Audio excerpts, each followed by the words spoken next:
The Way of Peace. James Allen. The Power of Meditation. Spiritual meditation is the pathway to divinity. It is the mystic ladder which reaches from earth to heaven, from error to truth, from pain to peace. Every saint has climbed it, every sinner must sooner or later come to it, and every weary pilgrim that turns his back upon self and the world, and sets his face resolutely toward the Father's home must plant his feet upon its golden rounds. Without its aid you cannot grow into the divine state, the divine likeness, the divine peace, and the fadeless glories and unpolluting joys of truth will remain hidden from you. Meditation is the intense dwelling, in thought, upon an idea or theme, with the object of thoroughly comprehending it, and whatsoever you constantly meditate upon you will not only come to understand, but will grow more and more into its likeness, for it will become incorporated into your very being, will become, in fact, your very self. If, therefore, you constantly dwell upon that which is selfish and debasing, you will ultimately become selfish and debased. If you ceaselessly think upon that which is pure and unselfish, you will surely become pure and unselfish. Tell me what that is upon which you most frequently and intensely think, that to which, in your silent hours, your soul most naturally turns, and I will tell you to what place of pain or peace you are traveling, and whether you are growing into the likeness of the divine or the bestial. There is an unavoidable tendency to become literally the embodiment of that quality upon which one most constantly thinks. Let, therefore, the object of your meditation be above and not below, so that every time you revert to it in thought you will be lifted up. Let it be pure and unmixed with any selfish element, so shall your heart become purified and drawn nearer to truth, and not defiled and dragged more hopelessly into error. Meditation, in the spiritual sense in which I am now using it, is the secret of all growth in spiritual life and knowledge. Every prophet, sage, and savior became such by the power of meditation. Buddha meditated upon the truth until he could say, I am the truth. Jesus brooded upon the divine immanence until at last he could declare, I and my Father are one. Meditation centered upon divine realities is the very essence and soul of prayer. It is the silent reaching of the soul toward the eternal. Mere petitionary prayer without meditation is a body without a soul, and is powerless to lift the mind and heart above sin and affliction. If you are daily praying for wisdom, for peace, for loftier purity and a fuller realization of truth, and that for which you pray is still far from you, it means that you are praying for one thing while living out in thought and act another. If you will cease from such waywardness, taking your mind off those things, the selfish clinging to which debars you from the possession of the stainless realities for which you pray, if you will no longer ask God to grant you that which you do not deserve, or to bestow upon you that love and compassion which you refuse to bestow upon others, but will commence to think and act in the spirit of truth, you will day by day be growing into those realities, so that ultimately you will become one with them. He who would secure any worldly advantage must be willing to work vigorously for it, and he would be foolish indeed who, waiting with folded hands, expected it to come to him for the mere asking. Do not then vainly imagine that you can obtain the heavenly possessions without making an effort. Only when you commence to work earnestly in the kingdom of truth will you be allowed to partake of the bread of life, and when you have, by patient and uncomplaining effort, earned the spiritual wages for which you ask, they will not be withheld from you. If you really seek truth, and not merely your own gratification, if you love it above all worldly pleasures and gains, more, even, than happiness itself, you will be willing to make the effort necessary for its achievement. If you would be freed from sin and sorrow, if you would taste of that spotless purity for which you sigh and pray, if you would realize wisdom and knowledge, and would enter into the possession of profound and abiding peace, come now and enter the path of meditation, and let the supreme object of your meditation be truth. At the outset, meditation must be distinguished from idle reverie. There is nothing dreamy and unpractical about it. It is a process of searching and uncompromising thought which allows nothing to remain but the simple and naked truth. Thus meditating you will no longer strive to build yourself up in your prejudices, but, forgetting self, you will remember only that you are seeking the truth. And so you will remove, one by one, the errors which you have built around yourself in the past, and will patiently wait for the revelation of truth which will come when your errors have been sufficiently removed. In the silent humility of your heart you will realize that there is an inmost center in us all where truth abides in fullness, and around, wall upon wall, the gross flesh hems it in. This perfect, clear perception, which is truth, a baffling and perverting carnal mesh blinds it, and makes all error, and to know, rather consists in opening out a way whence the imprisoned splendor may escape, than in effecting entry for a light supposed to be without. Select some portion of the day in which to meditate, and keep that period sacred to your purpose. The best time is the very early morning when the spirit of repose is upon everything. All natural conditions will then be in your favor. The passions, after the long bodily fast of the night, will be subdued, the excitements and worries of the previous day will have died away, and the mind, strong and yet restful, will be receptive to spiritual instruction. Indeed, one of the first efforts you will be called upon to make will be to shake off lethargy and indulgence, and if you refuse you will be unable to advance, for the demands of the spirit are imperative. To be spiritually awakened is also to be mentally and physically awakened.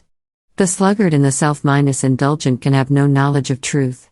He who, possessed of health and strength, wastes the calm, precious hours of the silent morning in drowsy indulgence is totally unfit to climb the heavenly heights.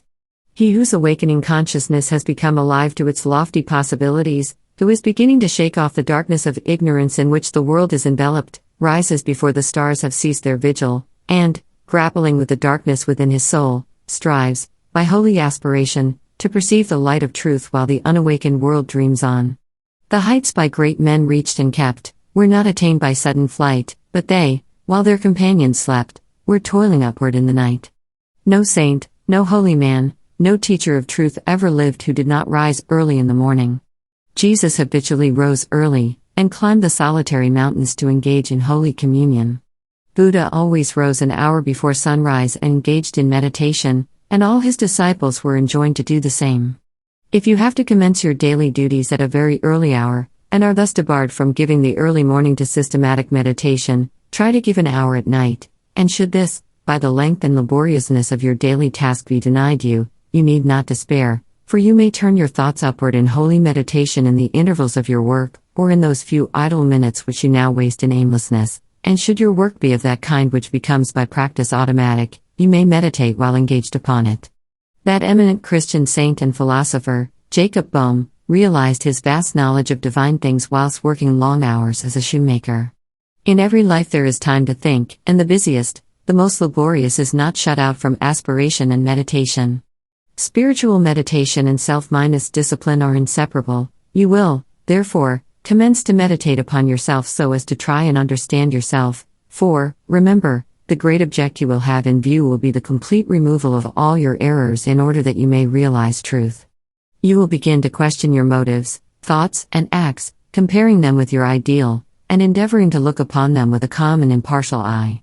In this manner you will be continually gaining more of that mental and spiritual equilibrium without which men are but helpless straws upon the ocean of life. If you are given to hatred or anger you will meditate upon gentleness and forgiveness, so as to become acutely alive to a sense of your harsh and foolish conduct. You will then begin to dwell in thoughts of love, of gentleness, of abounding forgiveness, and as you overcome the lower by the higher, there will gradually, silently steal into your heart a knowledge of the divine law of love with an understanding of its bearing upon all the intricacies of life and conduct. And in applying this knowledge to your every thought, word, and act, you will grow more and more gentle, more and more loving, more and more divine. And thus with every error, every selfish desire, every human weakness, by the power of meditation is it overcome, and as each sin, each error is thrust out, a fuller and clearer measure of the light of truth illumines the pilgrim soul. Thus meditating, you will be ceaselessly fortifying yourself against your only real enemy, your selfish, perishable self, and will be establishing yourself more and more firmly in the divine and imperishable self that is inseparable from truth. The direct outcome of your meditations will be a calm, spiritual strength which will be your stay and resting mind's place in the struggle of life. Great is the overcoming power of holy thought, and the strength and knowledge gained in the hour of silent meditation will enrich the soul with saving remembrance in the hour of strife, of sorrow, or of temptation. As, by the power of meditation, you grow in wisdom, you will relinquish, more and more, your selfish desires which are fickle, impermanent, and productive of sorrow and pain, and will take your stand, with increasing steadfastness and trust, upon unchangeable principles, and will realize heavenly rest. The use of meditation is the acquirement of a knowledge of eternal principles, and the power which results from meditation is the ability to rest upon and trust those principles, and so become one with the eternal. The end of meditation is, therefore, direct knowledge of truth, God, and the realization of divine and profound peace. Let your meditations take their rise from the ethical ground which you now occupy. Remember that you are to grow into truth by steady perseverance. If you are an Orthodox Christian, Meditate ceaselessly upon the spotless purity and divine excellence of the character of Jesus, and apply his every precept to your inner life and outward conduct, so as to approximate more and more toward his perfection. Do not be as those religious ones, who, refusing to meditate upon the law of truth, and to put into practice the precepts given to them by their master, are content to formally worship, to cling to their particular creeds, and to continue in the ceaseless round of sin and suffering. Strive to rise, by the power of meditation, above all selfish clinging to partial gods or party creeds, above dead formalities and lifeless ignorance. Thus walking the high way of wisdom, with mind fixed upon the spotless truth, you shall know no halting minus place short of the realization of truth. He who earnestly meditates first perceives a truth, as it were, afar off, and then realizes it by daily practice. It is only the doer of the word of truth that can know of the doctrine of truth, for though by pure thought the truth is perceived, it is only actualized by practice. Said the divine Gautama, the Buddha, he who gives himself up to vanity, and does not give himself up to meditation, forgetting the real aim of life and grasping at pleasure, will in time envy him who has exerted himself in meditation, and he instructed his disciples in the following 5 great meditations. The first meditation is the meditation of love, in which you so adjust your heart that you long for the weal and welfare of all beings, including the happiness of your enemies. The second meditation is the meditation of pity, in which you think of all beings in distress, vividly representing in your imagination their sorrows and anxieties so as to arouse a deep compassion for them in your soul. The third meditation is the meditation of joy, in which you think of the prosperity of others, and rejoice with their rejoicings. The fourth meditation is the meditation of impurity, in which you consider the evil consequences of corruption, the effects of sin and diseases. How trivial often the pleasure of the moment, and how fatal its consequences. The fifth meditation is the meditation on serenity, in which you rise above love and hate, tyranny and oppression, wealth and want, and regard your own fate with impartial calmness and perfect tranquility. By engaging in these meditations, the disciples of the Buddha arrived at a knowledge of the truth. But whether you engage in these particular meditations or not matters little so long as your object is truth, so long as you hunger and thirst for that righteousness which is a holy heart and a blameless life. In your meditations, therefore, let your heart grow and expand with ever-broadening love, until, free from all hatred and passion and condemnation, it embraces the whole universe with thoughtful tenderness. As the flower opens its petals to receive the morning light, so open your soul more and more to the glorious light of truth. Soar upward upon the wings of aspiration, be fearless, and believe in the loftiest possibilities. Believe that a life of absolute meekness is possible, believe that a life of stainless purity is possible, believe that a life of perfect holiness is possible, believe that the realization of the highest truth is possible. He who so believes, climbs rapidly the heavenly hills, whilst the unbelievers continue to grope darkly and painfully in the fog-bound valleys. So believing, so aspiring, so meditating, divinely sweet and beautiful will be your spiritual experiences, and glorious the revelations that will enrapture your inward vision. As you realize the divine love, the divine justice, the divine purity, the perfect law of good or God, great will be your bliss and deep your peace. Old things will pass away, and all things will become new.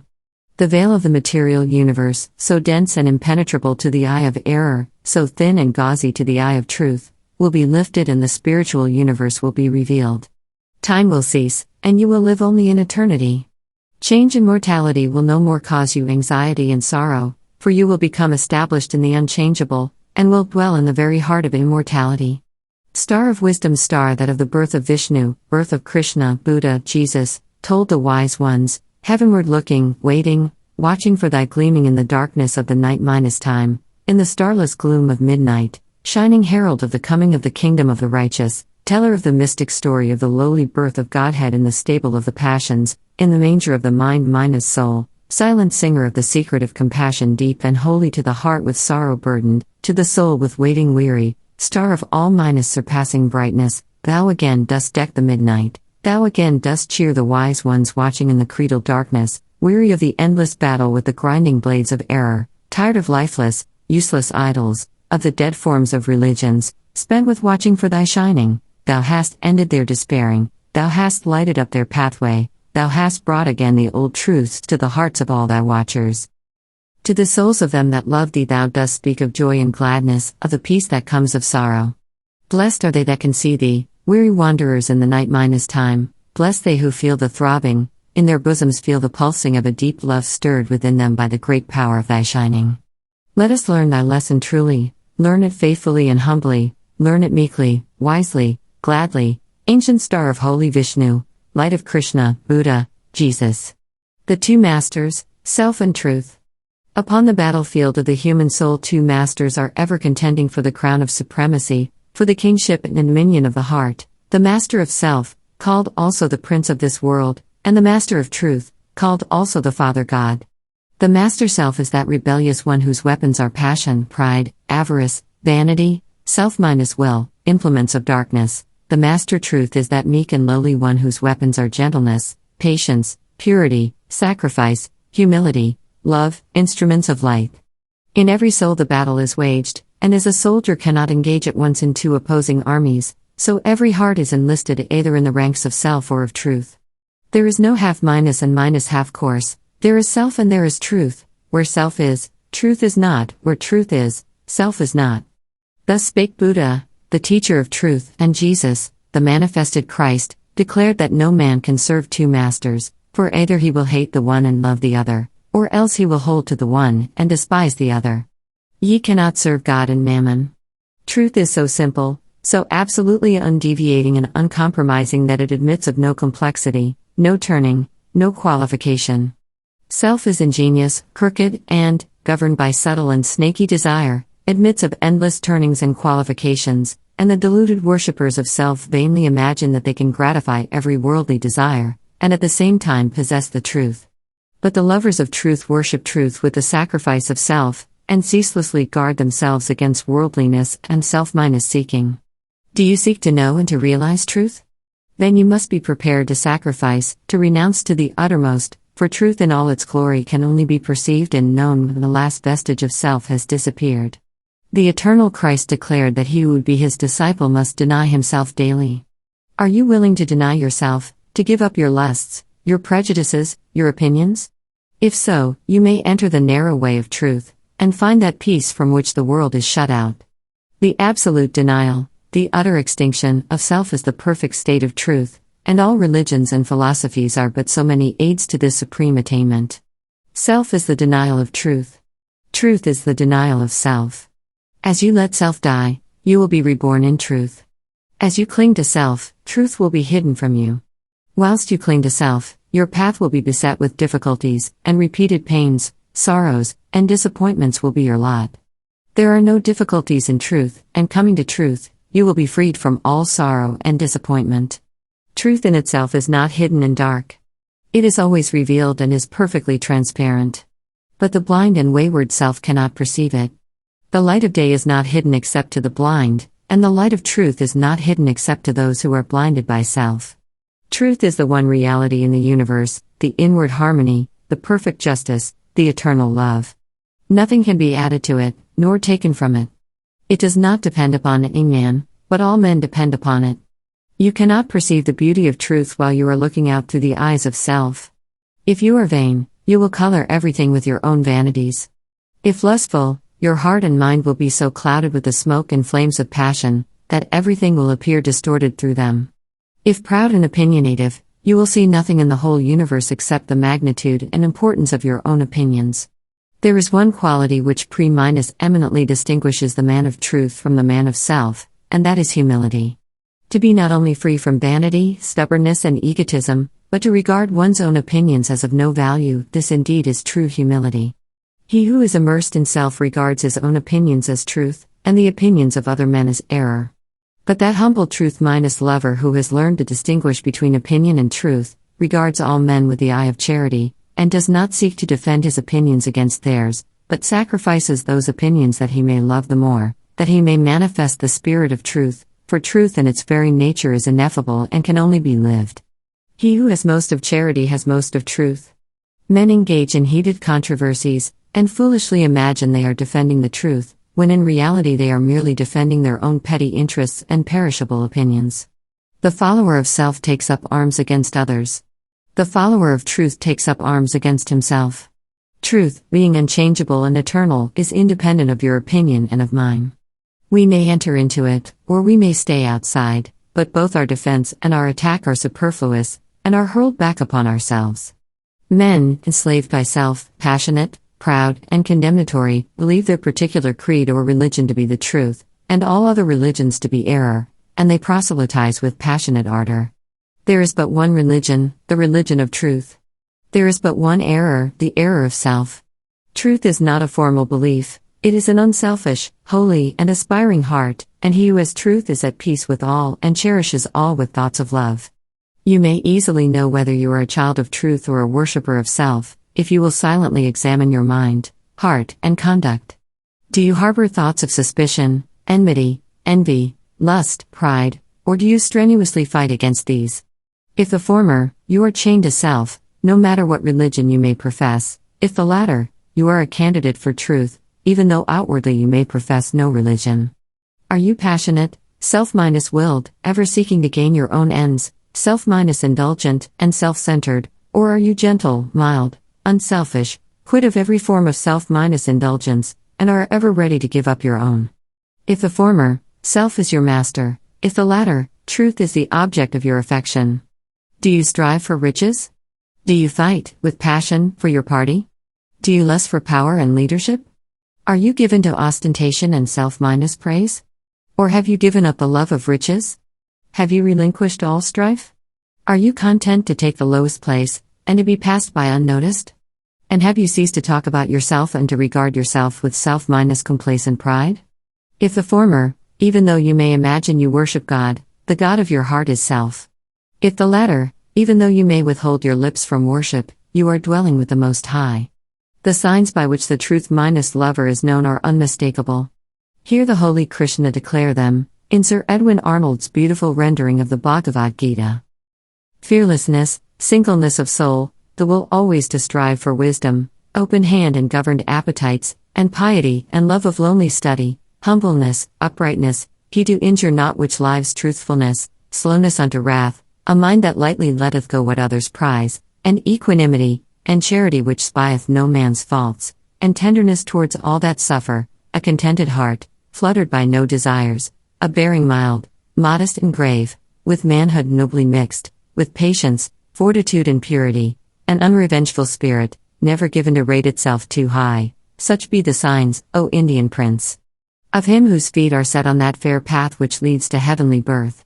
When men, lost in the devious ways of error and self, have forgotten the heavenly birth, the state of holiness and truth, they set up artificial standards by which to judge one another, and make acceptance of, and adherence to, their own particular theology, the test of truth, and so men are divided one against another, and there is ceaseless enmity and strife, and unending sorrow and suffering. Reader, do you seek to realize the birth into truth? There is only one way: let self die.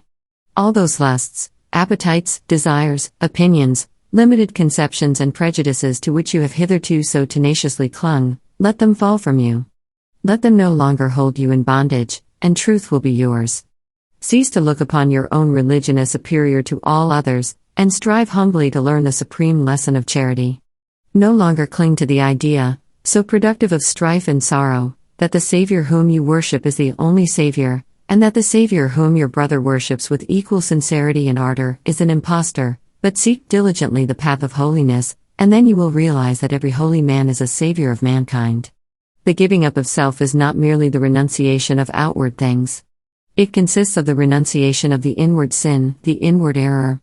Not by giving up vain clothing, not by relinquishing riches, not by abstaining from certain foods, not by speaking smooth words, not by merely doing these things is the truth found, but by giving up the spirit of vanity, by relinquishing the desire for riches, by abstaining from the lust of self-minded indulgence, by giving up all hatred, strife, condemnation, and self-minded seeking, and becoming gentle and pure at heart. By doing these things is the truth found.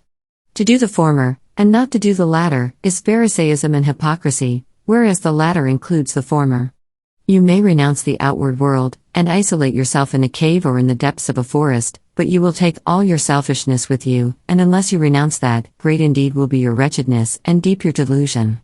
You may remain just where you are, performing all your duties, and yet renounce the world, the inward enemy.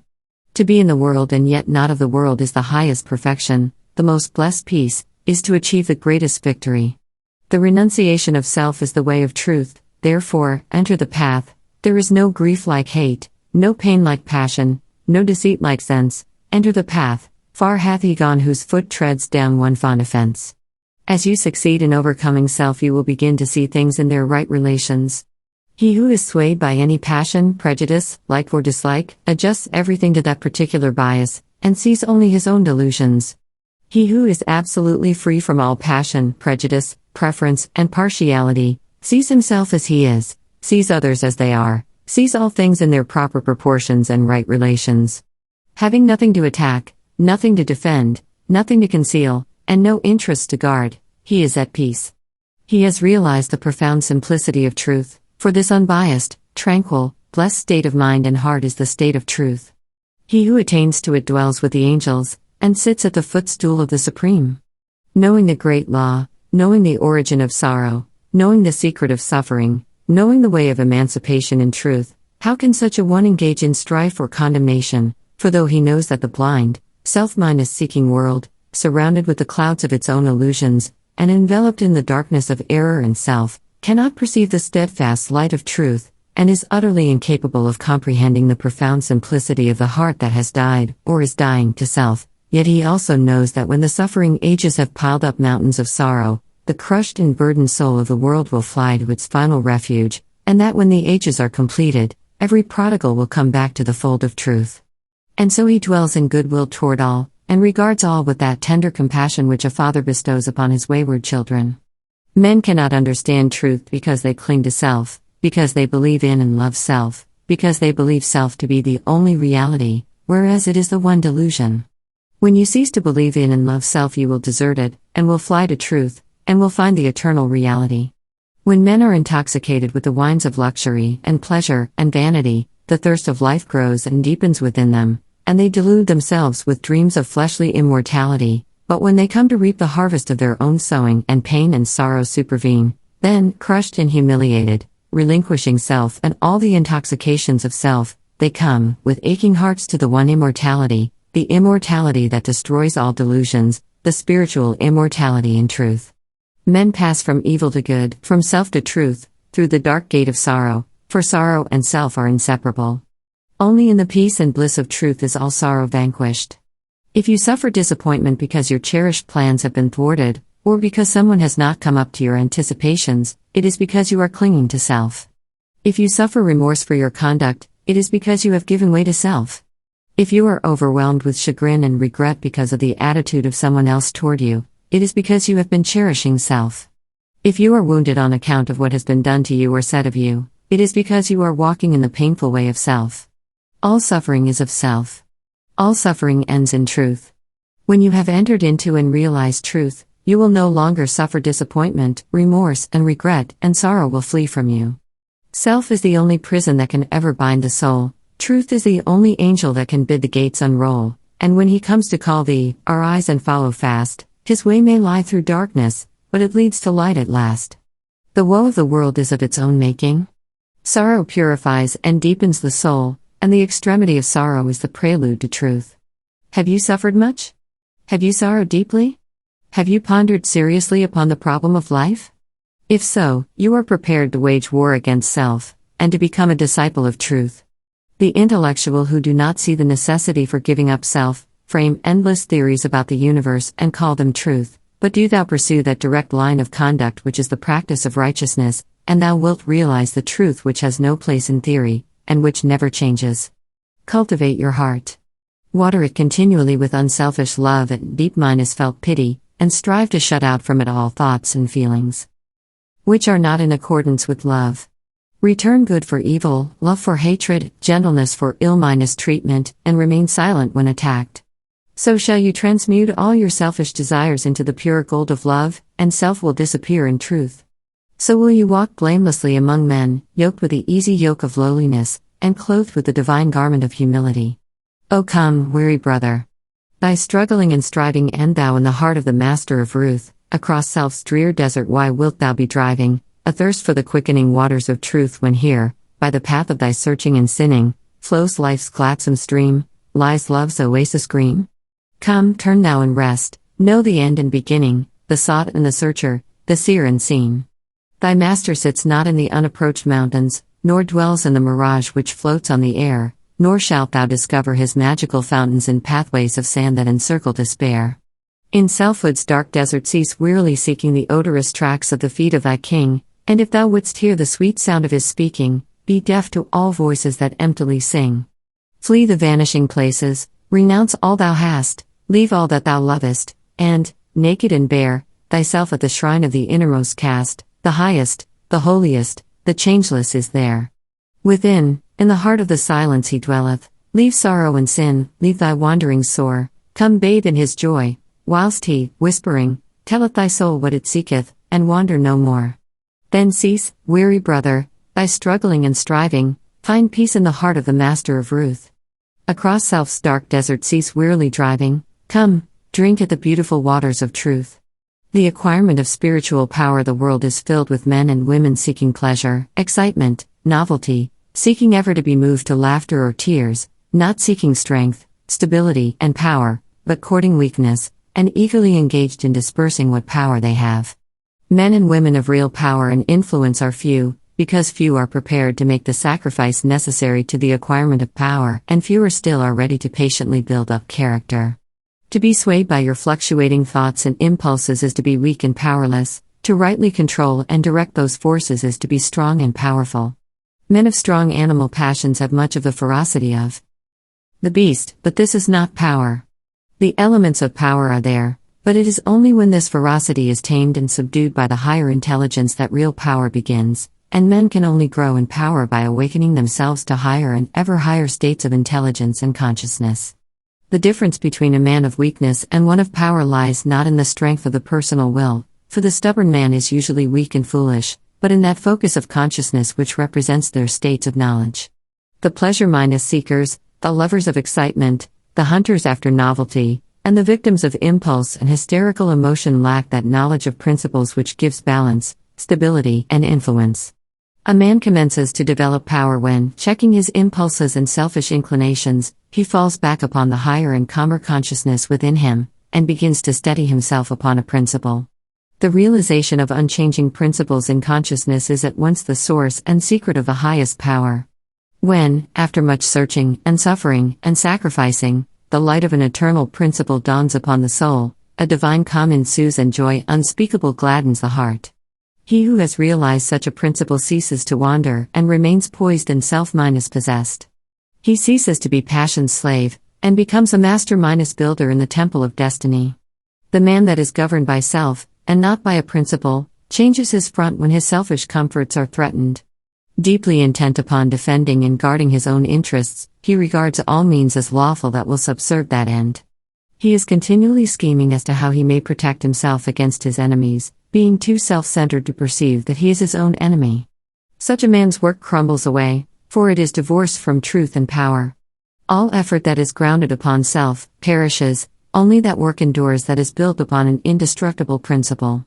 The man that stands upon a principle is the same calm, dauntless, self-minded possessed man under all circumstances. When the hour of trial comes, and he has to decide between his personal comforts and truth, he gives up his comforts and remains firm. Even the prospect of torture and death cannot alter or deter him. The man of self regards the loss of his wealth, his comforts, or his life as the greatest calamities which can befall him. The man of principle looks upon these incidents as comparatively insignificant, and not to be weighed with loss of character, loss of truth. To desert truth is, to him, the only happening which can really be called a calamity. It is the hour of crisis which decides who are the minions of darkness, and who the children of light. It is the epoch of threatening disaster, ruin, and persecution which divides the sheep from the goats, and reveals to the reverential gaze of succeeding ages the men and women of power. It is easy for a man, so long as he is left in the enjoyment of his possessions, to persuade himself that he believes in and adheres to the principles of peace, brotherhood, and universal love, but if, when his enjoyments are threatened, or he imagines they are threatened, he begins to clamor loudly for war, he shows that he believes in and stands upon, not peace, brotherhood, and love, but strife, selfishness, and hatred. He who does not desert his principles when threatened with the loss of every earthly thing, even to the loss of reputation and life, is the man of power, is the man whose every word and work endures, is the man whom the afterward honors, reveres, and worships.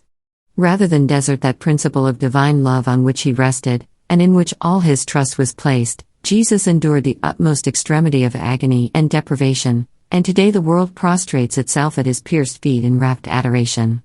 There is no way to the acquirement of spiritual power except by that inward illumination and enlightenment which is the realization of spiritual principles, and those principles can only be realized by constant practice and application. Take the principle of divine love, and quietly and diligently meditate upon it with the object of arriving at a thorough understanding of it. Bring its searching light to bear upon all your habits, your actions, your speech and intercourse with others, your every secret thought and desire. As you persevere in this course, the divine love will become more and more perfectly revealed to you, and your own shortcomings will stand out in more and more vivid contrast, spurring you on to renewed endeavor, and having once caught a glimpse of the incomparable majesty of that imperishable principle, you will never again rest in your weakness, your selfishness, your imperfection, but will pursue that love until you have relinquished every discordant element, and have brought yourself into perfect harmony with it. And that state of inward harmony is spiritual power. Take also other spiritual principles, such as purity and compassion, and apply them in the same way, and, so exacting is truth, you will be able to make no stay, no resting minus place until the inmost garment of your soul is bereft of every stain, and your heart has become incapable of any hard, condemnatory, and pitiless impulse. Only insofar as you understand, realize, and rely upon these principles, will you acquire spiritual power, and that power will be manifested in and through you in the form of increasing dispassion, patience, and equanimity. Dispassion argues superior self minus control, sublime patience is the very hall minus mark of divine knowledge, and to retain an unbroken calm amid all the duties and distractions of life, marks off the man of power. It is easy in the world to live after the world's opinion, it is easy in solitude to live after our own, but the great man is he who in the midst of the crowd keeps with perfect sweetness the independence of solitude. Some mystics hold that perfection in dispassion is the source of that power by which miracles, so minus called, are performed, and truly he who has gained such perfect control of all his interior forces that no shock, however great, can for one moment unbalance him, must be capable of guiding and directing those forces with a master minus hand. To grow in self minus control, in patience, in equanimity, is to grow in strength and power, and you can only thus grow by focusing your consciousness upon a principle. As a child, after making many and vigorous attempts to walk unaided, at last succeeds, after numerous falls, in accomplishing this, so you must enter the way of power by first attempting to stand alone. Break away from the tyranny of custom, tradition, conventionality, and the opinions of others, until you succeed in walking lonely and erect among men. Rely upon your own judgment, be true to your own conscience, follow the light that is within you. All outward lights are so many will minus the minus wisps. There will be those who will tell you that you are foolish, that your judgment is faulty, that your conscience is all awry, and that the light within you is darkness, but heed them not. If what they say is true, the sooner you, as a searcher for wisdom, find it out the better, and you can only make the discovery by bringing your powers to the test. Therefore, pursue your course bravely. Your conscience is at least your own, and to follow it is to be a man, to follow the conscience of another is to be a slave. You will have many falls, will suffer many wounds, will endure many buffetings for a time, but press on in faith, believing that sure and certain victory lies ahead.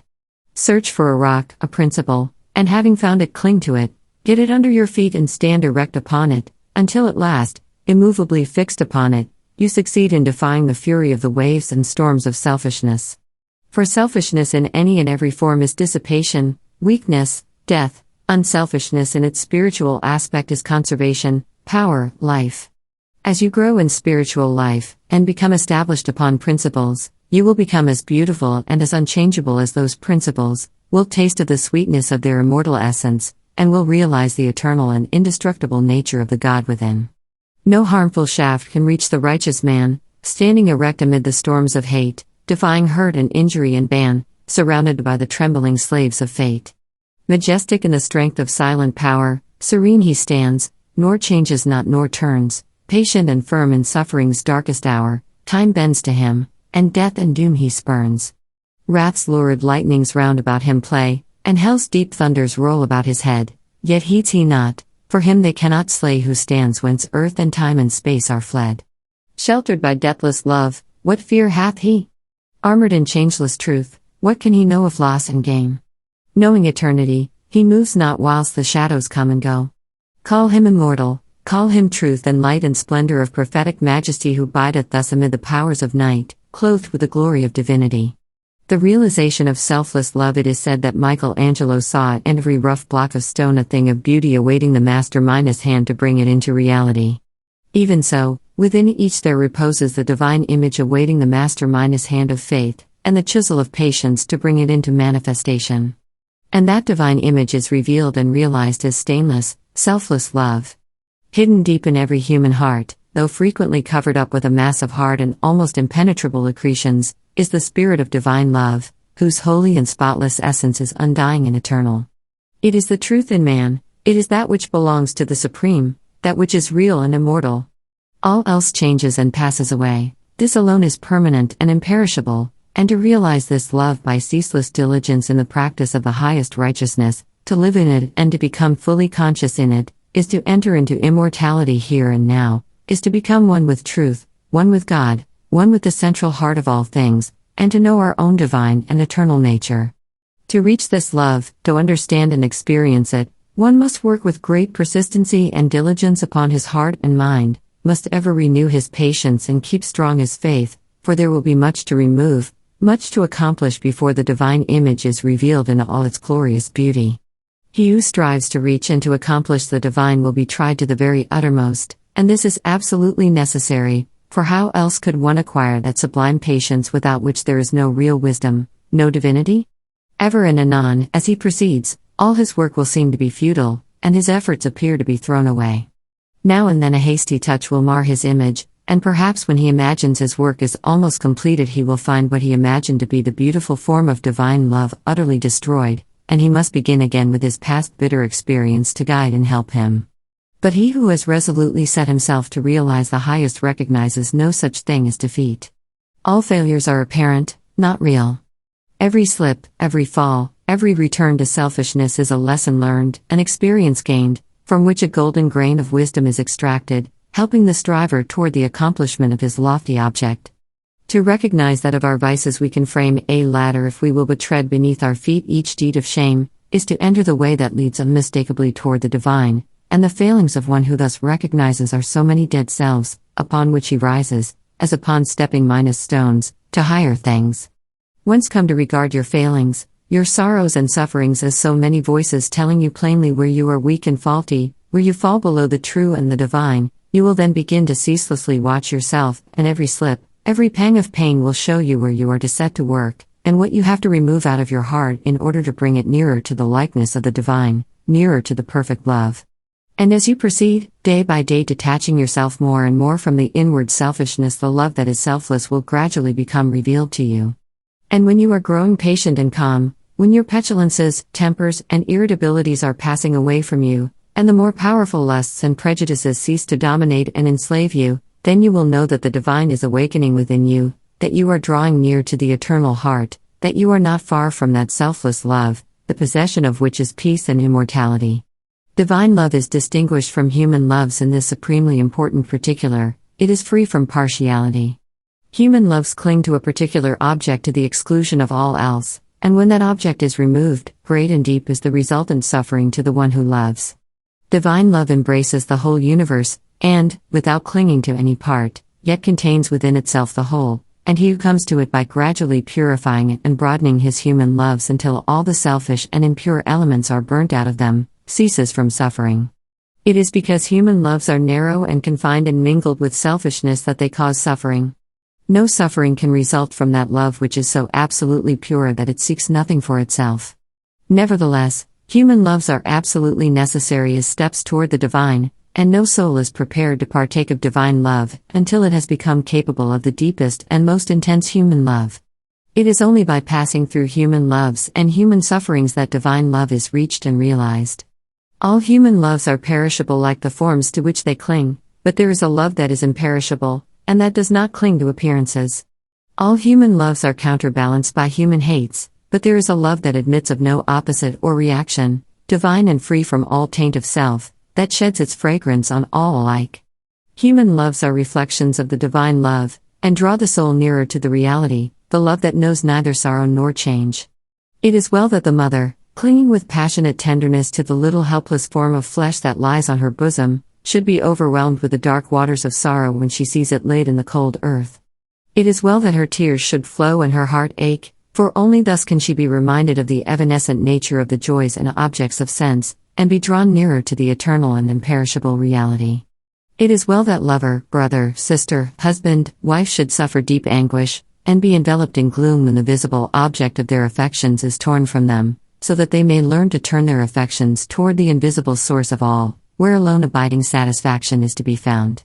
It is well that the proud, the ambitious, the self-minded seeking, should suffer defeat, humiliation, and misfortune, that they should pass through the scorching fires of affliction, for only thus can the wayward soul be brought to reflect upon the enigma of life, only thus can the heart be softened and purified, and prepared to receive the truth.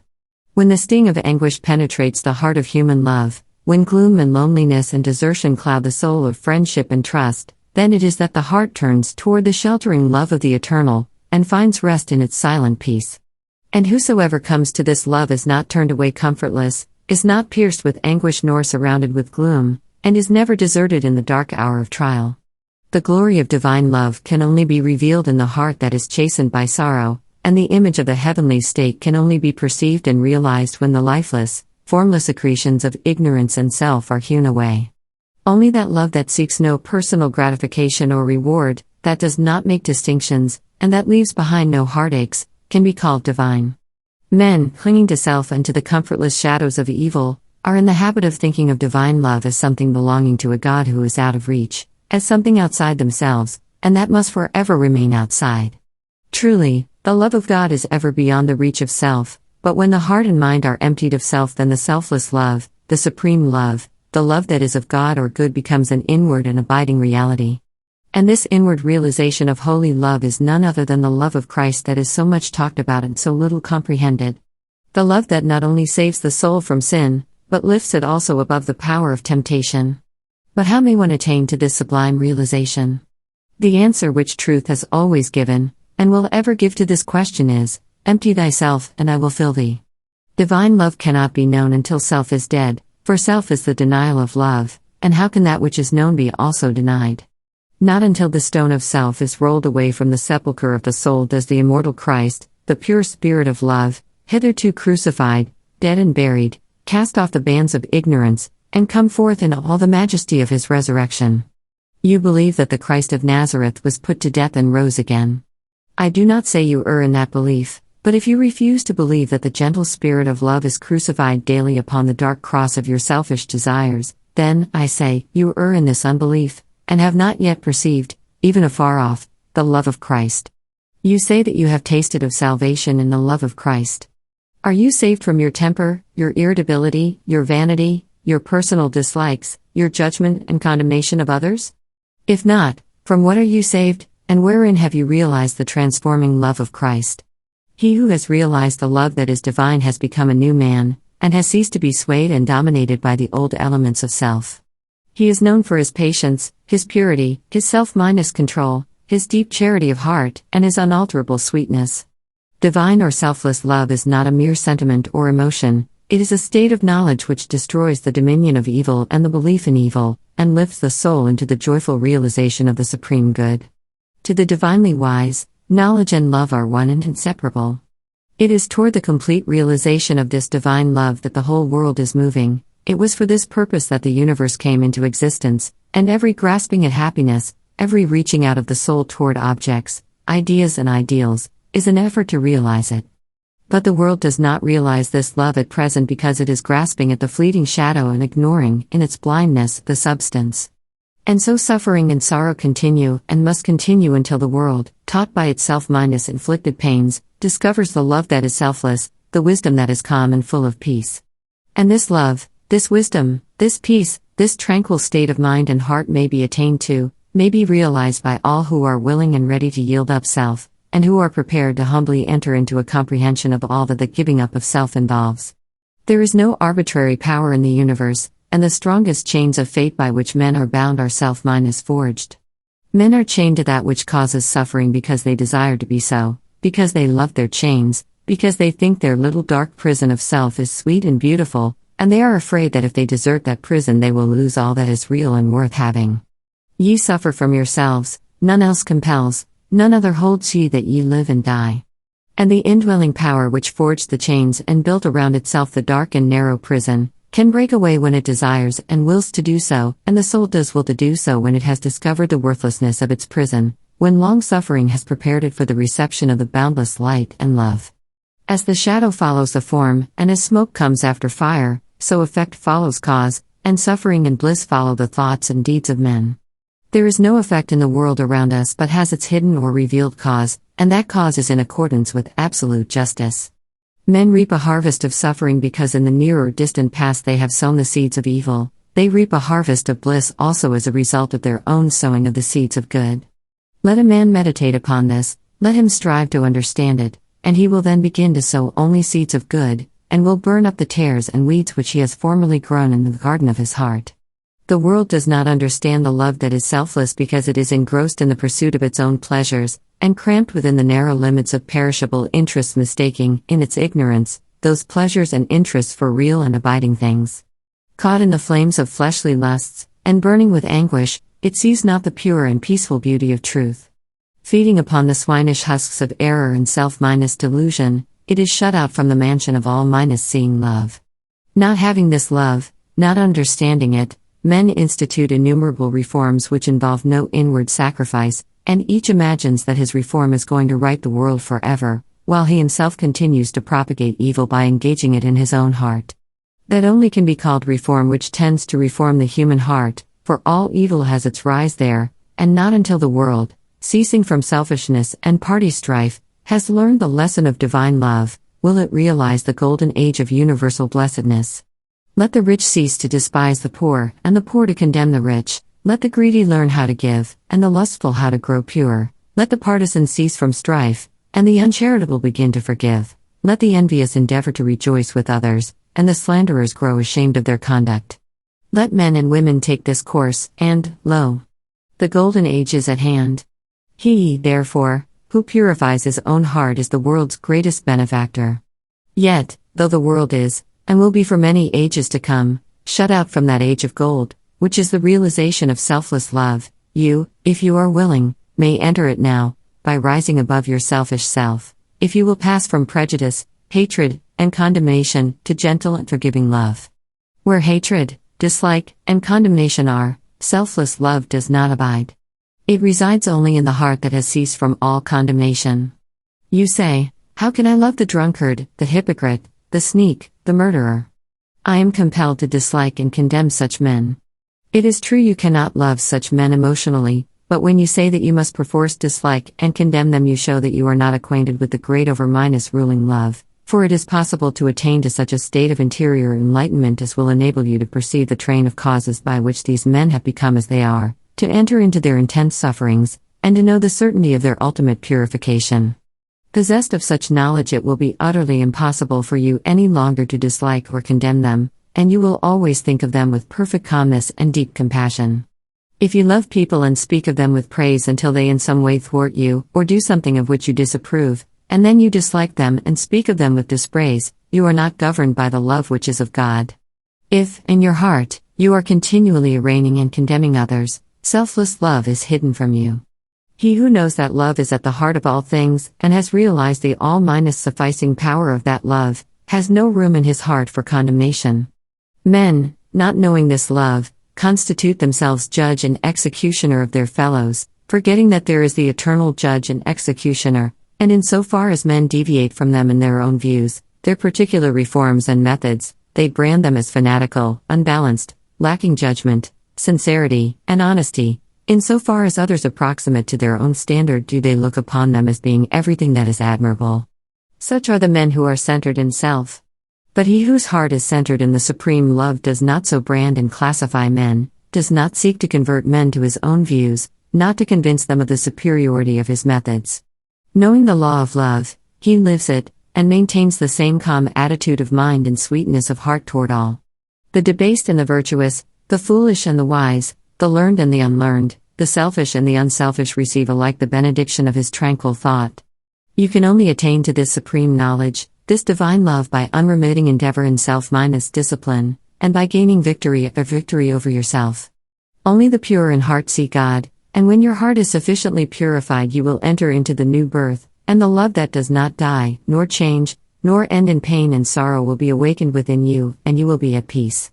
He who strives for the attainment of divine love is ever seeking to overcome the spirit of condemnation, for where there is pure spiritual knowledge, condemnation cannot exist, and only in the heart that has become incapable of condemnation is love perfected and fully realized. The Christian condemns the atheist satirizes the Christian, the Catholic and Protestant are ceaselessly engaged in wordy warfare, and the spirit of strife and hatred rules where peace and love should be.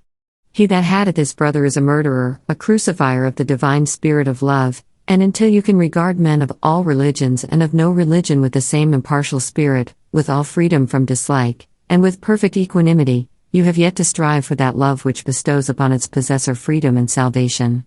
The realization of divine knowledge, selfless love, utterly destroys the spirit of condemnation, disperses all evil, and lifts the consciousness to that height of pure vision where love, goodness, justice are seen to be universal, supreme, all-conquering, indestructible.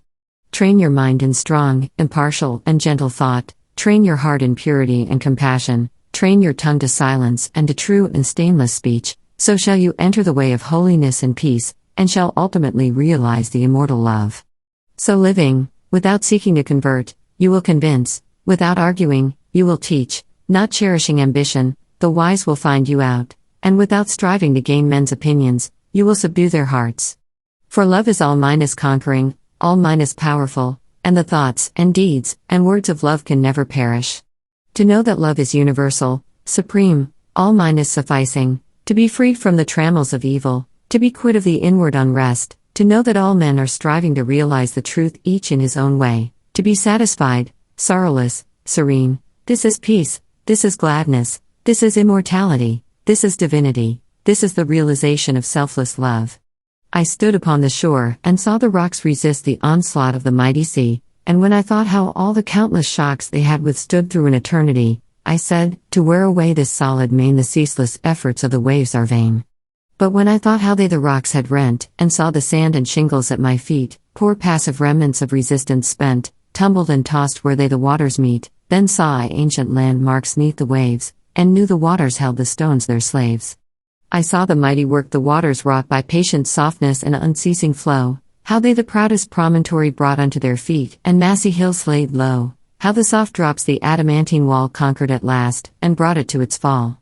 And then I knew that hard, resisting sin should yield at last to love's soft ceaseless roll coming and going, ever flowing in upon the proud rocks of the human soul, that all resistance should be spent and past, and every heart yield unto it at last.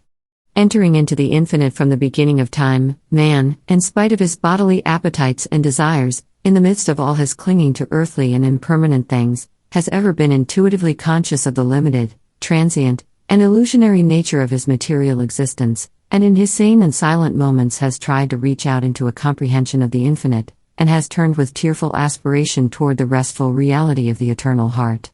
While vainly imagining that the pleasures of earth are real and satisfying, pain and sorrow continually remind him of their unreal and unsatisfying nature. Ever striving to believe that complete satisfaction is to be found in material things, he is conscious of an inward and persistent revolt against this belief, which revolt is at once a refutation of his essential mortality, and an inherent and imperishable proof that only in the immortal, the eternal, the infinite can he find abiding satisfaction and unbroken peace. And here is the common ground of faith, here the root and spring of all religion, here the soul of brotherhood and the heart of love, that man is essentially and spiritually divine and eternal, and that, immersed in mortality and troubled with unrest, he is ever striving to enter into a consciousness of his real nature. The spirit of man is inseparable from the infinite, and can be satisfied with nothing short of the infinite, and the burden of pain will continue to weigh upon man's heart, and the shadows of sorrow to darken his pathway until, ceasing from his wanderings in the dream-mindless world of matter, he comes back to his home in the reality of the eternal. As the smallest drop of water detached from the ocean contains all the qualities of the ocean, so man, detached in consciousness from the infinite, contains within him its likeness, and as the drop of water must, by the law of its nature, ultimately find its way back to the ocean and lose itself in its silent depths, so must man, by the unfailing law of his nature, at last return to his source, and lose himself in the great ocean of the infinite. To become one with the infinite is the goal of man. To enter into perfect harmony with the eternal law is wisdom, love, and peace. But this divine state is, and must ever be, incomprehensible to the merely personal. Personality, separateness, selfishness are one and the same, and are the antithesis of wisdom and divinity. By the unqualified surrender of the personality, separateness and selfishness cease, and man enters into the possession of his divine heritage of immortality and infinity. Such surrender of the personality is regarded by the worldly and selfish mind as the most grievous of all calamities, the most irreparable loss, yet it is the one supreme and incomparable blessing, the only real and lasting gain. The mind unenlightened upon the inner laws of being, and upon the nature and destiny of its own life, clings to transient appearances, things which have in them no enduring substantiality, and so clinging, perishes, for the time being, amid the shattered wreckage of its own illusions. Men cling to and gratify the flesh as though it were going to last forever, and though they try to forget the nearness and inevitability of its dissolution, the dread of death and of the loss of all that they cling to clouds their happiest hours, and the chilling shadow of their own selfishness follows them like a remorseless specter. And with the accumulation of temporal comforts and luxuries, the divinity within men is drugged, and they sink deeper and deeper into materiality, into the perishable life of the senses, and where there is sufficient intellect, theories concerning the immortality of the flesh come to be regarded as infallible truths. When a man's soul is clouded with selfishness in any or every form, he loses the power of spiritual discrimination, and confuses the temporal with the eternal, the perishable with the permanent, mortality with immortality, and error with truth. It is thus that the world has come to be filled with theories and speculations having no foundation in human experience. Every body of flesh contains within itself, from the hour of birth, the elements of its own destruction, and by the unalterable law of its own nature must it pass away.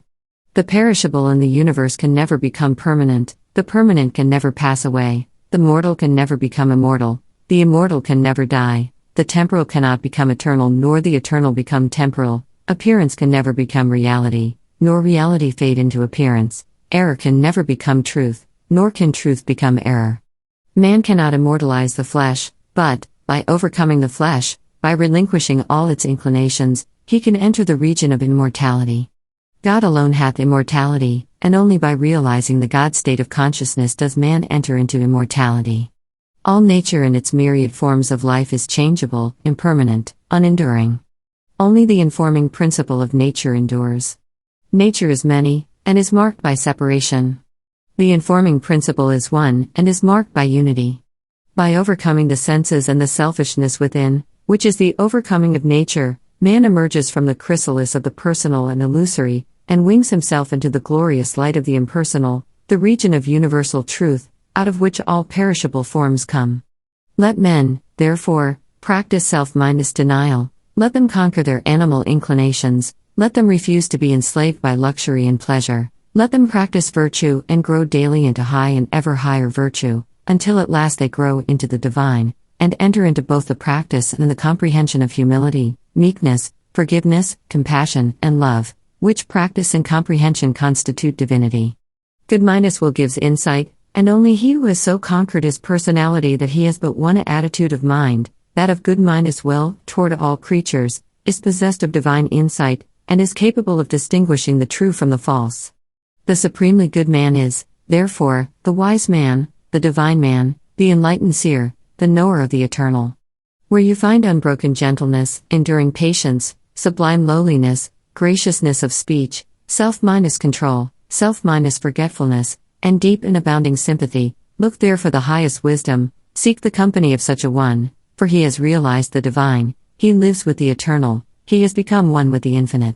Believe not him that is impatient, given to anger, boastful, who clings to pleasure and refuses to renounce his selfish gratifications, and who practices not good-mindedness will and far-mindedness reaching compassion, for such a one hath not wisdom, vain is all his knowledge, and his works and words will perish, for they are grounded on that which passes away. Let a man abandon self, let him overcome the world, let him deny the personal, by this pathway only can he enter into the heart of the infinite. The world, the body, the personality are mirages upon the desert of time, transitory dreams in the dark night of spiritual slumber, and those who have crossed the desert, those who are spiritually awakened, have alone comprehended the universal reality where all appearances are dispersed and dreaming and delusion are destroyed. There is one great law which exacts unconditional obedience, one unifying principle which is the basis of all diversity, one eternal truth wherein all the problems of earth pass away like shadows. To realize this law, this unity, this truth, is to enter into the infinite, is to become one with the eternal. To center one's life in the great law of love is to enter into rest, harmony, peace. To refrain from all participation in evil and discord, to cease from all resistance to evil, and from the omission of that which is good, and to fall back upon unswerving obedience to the holy calm within, is to enter into the inmost heart of things, is to attain to a living, conscious experience of that eternal and infinite principle which must ever remain a hidden mystery to the merely perceptive intellect. Until this principle is realized, the soul is not established in peace, and he who so realizes is truly wise, not wise with the wisdom of the learned, but with the simplicity of a blameless heart and of a divine manhood. To enter into a realization of the infinite and eternal is to rise superior to time, and the world, and the body, which comprise the kingdom of darkness, and is to become established in immortality, heaven, and the spirit, which make up the empire of light. Entering into the infinite is not a mere theory or sentiment. It is a vital experience which is the result of assiduous practice and inward purification. When the body is no longer believed to be, even remotely, the real man, when all appetites and desires are thoroughly subdued and purified, when the emotions are rested and calm, and when the oscillation of the intellect ceases and perfect poise is secured, then, and not till then, does consciousness become one with the infinite. Not until then is childlike wisdom and profound peace secured. Men grow weary and gray over the dark problems of life, and finally pass away and leave them unsolved because they cannot see their way up to the darkness of the personality, being too much engrossed in its limitations. Seeking to save his personal life, man forfeits the greater impersonal life in truth. Clinging to the perishable, he is shut out from a knowledge of the eternal. By the surrender of self all difficulties are overcome, and there is no error in the universe but the fire of inward sacrifice will burn it up like chaff. No problem, however great, but will disappear like a shadow under the searching light of self-minus abnegation. Problems exist only in our own self-minus created illusions, and they vanish away when self is yielded up. Self and error are synonymous. Error is involved in the darkness of unfathomable complexity, but eternal simplicity is the glory of truth. Love of self shuts men out from truth, and seeking their own personal happiness they lose the deeper, purer, and more abiding bliss. Says Carlyle, there is in man a higher than love of happiness. He can do without happiness, and instead thereof find blessedness. Love not pleasure, love God. This is the everlasting yea, wherein all contradiction is solved, wherein whoso walks and works, it is well with him. He who has yielded up that self, that personality that men most love, and to which they cling with such fierce tenacity, has left behind him all perplexity, and has entered into a simplicity so profoundly simple as to be looked upon by the world, involved as it is in a network of error, as foolishness. Yet such a one has realized the highest wisdom, and is at rest in the infinite. He accomplishes without striving, and all problems melt before him, for he has entered the region of reality, and deals, not with changing effects, but with the unchanging principles of things. He is enlightened with a wisdom which is as superior to ratiocination as reason is to animality. Having yielded up his lusts, his errors, his opinions and prejudices, he has entered into possession of the knowledge of God, having slain the selfish desire for heaven, and along with it the ignorant fear of hell, having relinquished even the love of life itself, he has gained supreme bliss and life eternal, the life which bridges life and death, and knows its own immortality. Having yielded up all without reservation, he has gained all and rests in peace on the bosom of the infinite. Only he who has become so free from self as to be equally content to be annihilated as to live, or to live as to be annihilated, is fit to enter into the infinite. Only he who, ceasing to trust his perishable self, has learned to trust in boundless measure the great law, the supreme good, is prepared to partake of undying bliss. For such a one there is no more regret, nor disappointment, nor remorse, for where all selfishness has ceased these sufferings cannot be, and whatever happens to him he knows that it is for his own good, and he is content, being no longer the servant of self, but the servant of the Supreme.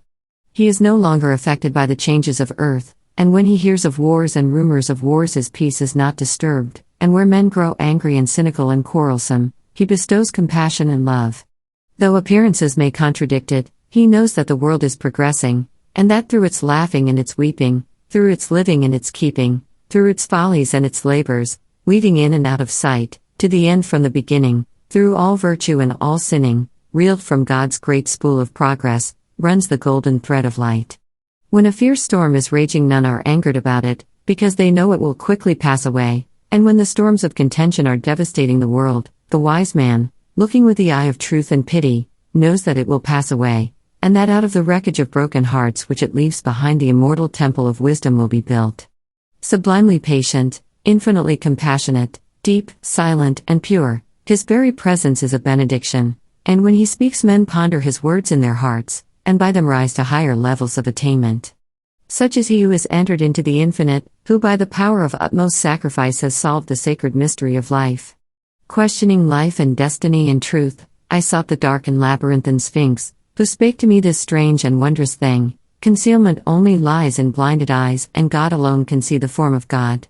I sought to solve this hidden mystery vainly by paths of blindness and of pain, but when I found the way of love and peace, concealment ceased, and I was blind no more. Then saw I God e'en with the eyes of God. The spirit of love, which is manifested as a perfect and rounded life, is the crown of being and the supreme end of knowledge upon this earth. The measure of a man's truth is the measure of his love, and truth is far removed from him whose life is not governed by love. The intolerant and condemnatory, even though they profess the highest religion, have the smallest measure of truth, while those who exercise patience, and who listen calmly and dispassionately to all sides, and both arrive themselves at, and incline others to, thoughtful and unbiased conclusions upon all problems and issues, have truth in fullest measure. The final test of wisdom is this: how does a man live? What spirit does he manifest? How does he act under trial and temptation? Many men boast of being in possession of truth who are continually swayed by grief, disappointment, and passion, and who sink under the first little trial that comes along. Truth is nothing if not unchangeable, and in so far as a man takes his stand upon truth does he become steadfast in virtue, does he rise superior to his passions and emotions and changeable personality. Men formulate perishable dogmas, and call them truth. Truth cannot be formulated, it is ineffable, and ever beyond the reach of intellect. It can only be experienced by practice, it can only be manifested as a stainless heart and a perfect life. Who, then, in the midst of the ceaseless pandemonium of schools and creeds and parties, has the truth? He who lives it. He who practices it.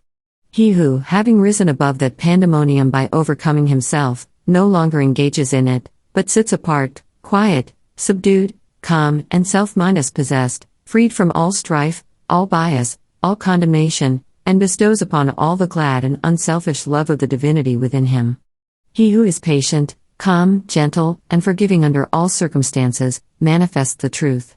Truth will never be proved by wordy arguments and learned treatises, for if men do not perceive the truth in infinite patience, undying forgiveness, and all-minus embracing compassion, no words can ever prove it to them.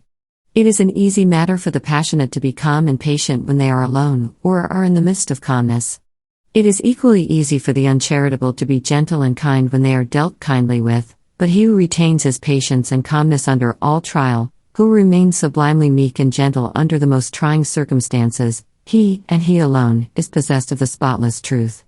And this is so because such lofty virtues belong to the divine, and can only be manifested by one who has attained to the highest wisdom, who has relinquished his passionate and self-seeking nature, who has realized the supreme and unchangeable law, and has brought himself into harmony with it. Let men, therefore, cease from vain and passionate arguments about truth, and let them think and say and do those things which make for harmony, peace, love, and good-will. Let them practice heart-virtue and search humbly and diligently for the truth which frees the soul from all error and sin, from all that blights the human heart, and that darkens, as with unending night, the pathway of the wandering souls of earth.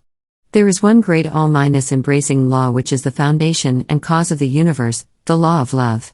It has been called by many names in various countries and at various times, but behind all its names the same unalterable law may be discovered by the eye of truth.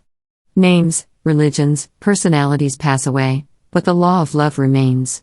To become possessed of a knowledge of this law, to enter into conscious harmony with it, is to become immortal, invincible, indestructible.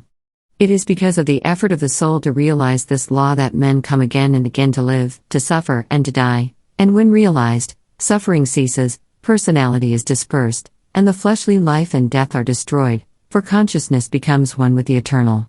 The law is absolutely impersonal, and its highest manifested expression is that of service. When the purified heart has realized truth, it is then called upon to make the last, the greatest and holiest sacrifice, the sacrifice of the well-earned enjoyment of truth. It is by virtue of this sacrifice that the divinely emancipated soul comes to dwell among men, clothed with a body of flesh, content to dwell among the lowliest and least, and to be esteemed the servant of all mankind. That sublime humility which is manifested by the world's saviors is the seal of Godhead, and he who has annihilated the personality, and has become a living, visible manifestation of the impersonal, eternal, boundless spirit of love, is alone singled out as worthy to receive the unstinted worship of posterity. He only who succeeds in humbling himself with that divine humility which is not only the extinction of self, but is also the pouring out upon all the spirit of unselfish love, is exalted above measure, and given spiritual dominion in the hearts of mankind. All the great spiritual teachers have denied themselves personal luxuries, comforts, and rewards, have abjured temporal power, and have lived and taught the limitless and impersonal truth. Compare their lives and teachings, and you will find the same simplicity, the same self-sacrifice, the same humility, love, and peace both lived and preached by them. They taught the same eternal principles, the realization of which destroys all evil. Those who have been hailed and worshipped as the saviors of mankind are manifestations of the great impersonal law, and being such, were free from passion and prejudice, and having no opinions, and no special letter of doctrine to preach and defend, they never sought to convert and to proselytize. Living in the highest goodness, the supreme perfection, their sole object was to uplift mankind by manifesting that goodness in thought, word, and deed. They stand between man the personal and God the impersonal, and serve as exemplary types for the salvation of self-enslaved mankind.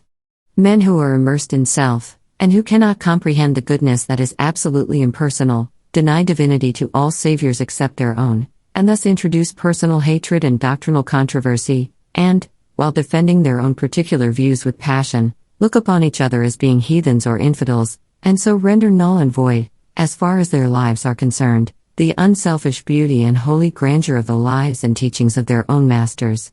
Truth cannot be limited, it can never be the special prerogative of any man, school, or nation, and when personality steps in, truth is lost.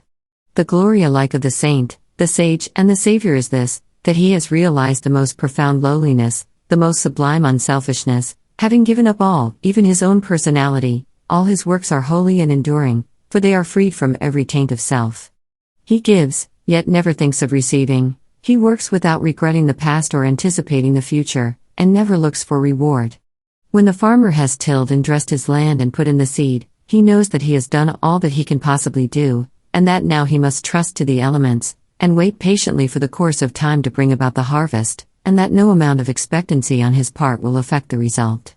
Even so, he who has realized truth goes forth as a sower of the seeds of goodness, purity, love and peace, without expectancy, and never looking for results, knowing that there is the great ruling law which brings about its own harvest in due time, and which is alike the source of preservation and destruction. Men, not understanding the divine simplicity of a profoundly unselfish heart, look upon their particular Savior as the manifestation of a special miracle, as being something entirely apart and distinct from the nature of things, and as being, in his ethical excellence, eternally unapproachable by the whole of mankind. This attitude of unbelief, for such it is, in the divine perfectibility of man, paralyzes effort, and binds the souls of men as with strong ropes to sin and suffering. Jesus grew in wisdom and was perfected by suffering. What Jesus was, he became such; what Buddha was, he became such, and every holy man became such by unremitting perseverance in self-sacrifice. Once recognize this, once realize that by watchful effort and hopeful perseverance you can rise above your lower nature, and great and glorious will be the vistas of attainment that will open out before you. Buddha vowed that he would not relax his efforts until he arrived at the state of perfection, and he accomplished his purpose. What the saints, sages, and saviors have accomplished, you likewise may accomplish if you will only tread the way which they trod and pointed out, the way of self minus sacrifice, of self minus denying service. Truth is very simple. It says, give up self. Come unto me, away from all that defiles, and I will give you rest. All the mountains of commentary that have been piled upon it cannot hide it from the heart that is earnestly seeking for righteousness. It does not require learning, it can be known in spite of learning. Disguised under many forms by erring self-minus seeking man, the beautiful simplicity and clear transparency of truth remains unaltered and undimmed, and the unselfish heart enters into and partakes of its shining radiance. Not by weaving complex theories, not by building up speculative philosophies is truth realized, but by weaving the web of inward purity, by building up the temple of a stainless life is truth realized. He who enters upon this holy way begins by restraining his passions. This is virtue, and is the beginning of saintship, and saintship is the beginning of holiness. The entirely worldly man gratifies all his desires, and practices no more restraint than the law of the land in which he lives demands. The virtuous man restrains his passions, the saint attacks the enemy of truth in its stronghold within his own heart, and restrains all selfish and impure thoughts, while the holy man is he who is free from passion and all impure thought, and to whom goodness and purity have become as natural as scent and color are to the flower. The holy man is divinely wise, he alone knows truth in its fullness, and has entered into abiding rest and peace. For him evil has ceased, it has disappeared in the universal light of the all-good. Holiness is the badge of wisdom. Said Krishna to the Prince Arjuna, humbleness, truthfulness, and harmlessness, patience and honor, reverence for the wise, purity, constancy, control of self, contempt of sense minus delights, self minus sacrifice, perception of the certitude of ill in birth, death, age, disease, suffering and sin, an ever tranquil heart in fortune's good and fortune's evil, endeavors resolute to reach perception of the utmost soul, and grace to understand what gain it were so to attain. This is true wisdom, Prince. And what is otherwise is ignorance. Whoever fights ceaselessly against his own selfishness, and strives to supplant it with all minus embracing love, is a saint, whether he live in a cottage or in the midst of riches and influence, or whether he preaches or remains obscure.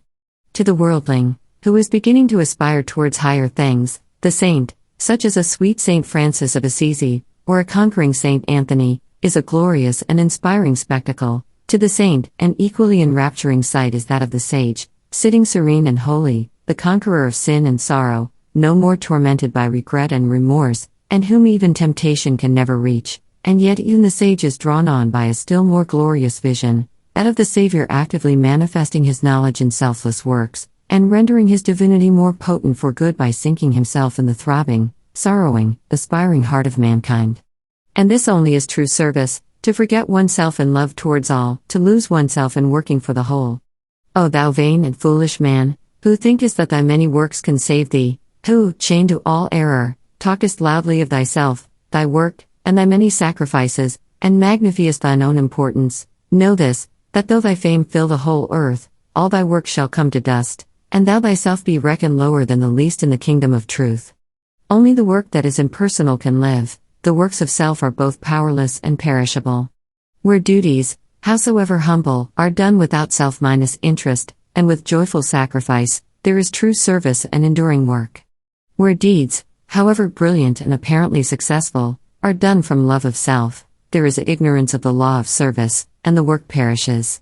It is given to the world to learn one great and divine lesson, the lesson of absolute unselfishness.